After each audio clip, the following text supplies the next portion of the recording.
Get ready for dictation. Start. Madam, Deputy Chairman, when the House rose for lunch, I was discussing the response of the public to the loan program of the government and was trying to point out that it was rather a serious tendency in the sense that the response of the public had been proved to be poorer during the 10th plan period than during the 9th plan period. I was trying to point out that looking to the fact that the national income was rising and the people were becoming more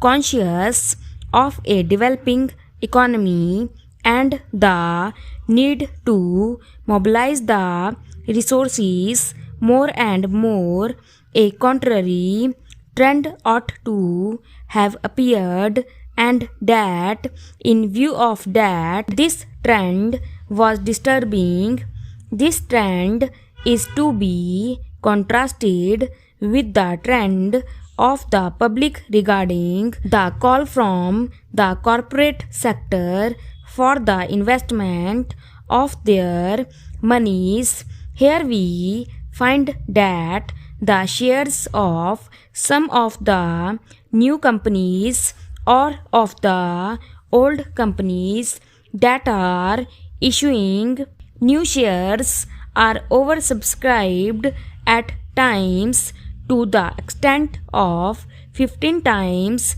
the capital that has been asked for by the companies. So here are two pictures. One, the picture of the government asking the public to subscribe to the public loans, and the other, the picture of the response of the public to the corporate sector demanding investments from the public. While on the one hand there is an enthusiastic response to the demand from the corporate sector, on the other there is a very poor response as far as the loan program of the government is concerned. This is a matter of some concern, and I feel that the government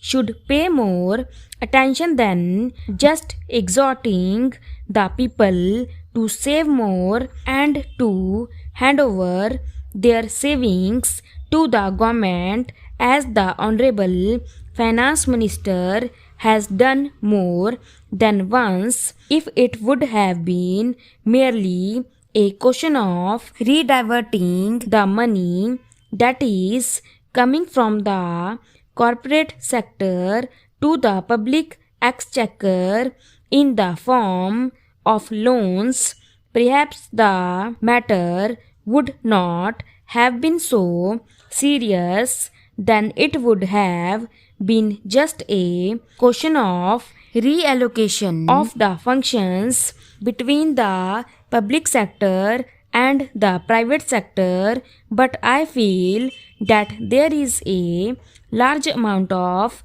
money which is just changing to some lucrative channel, and that explains why the response to the demand from the corporate sector is 15 times. This shows that 14 times that particular capital is not required by that company, and if there had been some adequate step or measure whereby originally that money could have gone to the public exchequer to that extent, there would not have been any disappointment to the people who wanted shares but who did not get them, and disappointment to the public exchequer by not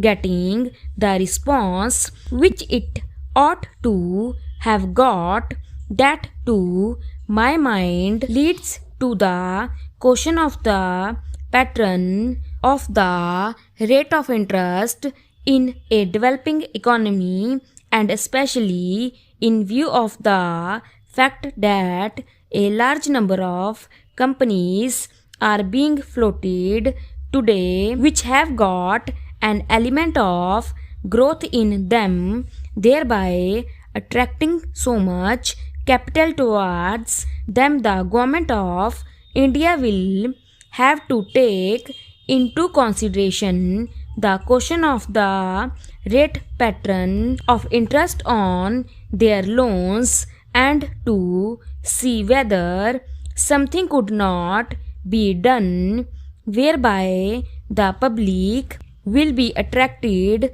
to a large extent towards their loan program than hitherto. It has appeared in the press that the question of supply and want is being reconsidered, and that offers are sought to be made more attractive. If in the same strain the entire question of the loan program is also considered, it may be possible that these loans also might be made more attractive, and thereby more capital, which is today just changing the channels of profitable employment, might be diverted to the public exchequer in the form of public loans.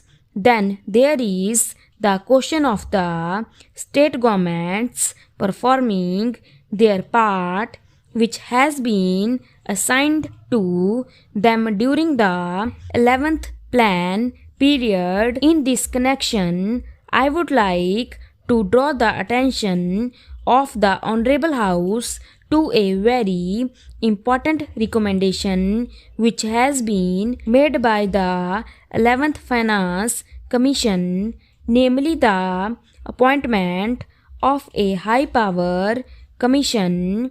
to go into the entire question of the allocation of financial resources between the central government and the state governments. They have argued the whole case in nearly 1.5 pages in order to show why it has now become necessary that a high power commission should be appointed to go into this important question. According to the Third Finance Commission, the allocation of resources between the center and the states was made at a time when planned economic development was not visualized. When the Constitution was framed, the development of the public sector, the new responsibilities which the states were going to assume, and a plan era were not properly visualized, and it was under these conditions that these allocations were being made. Stop.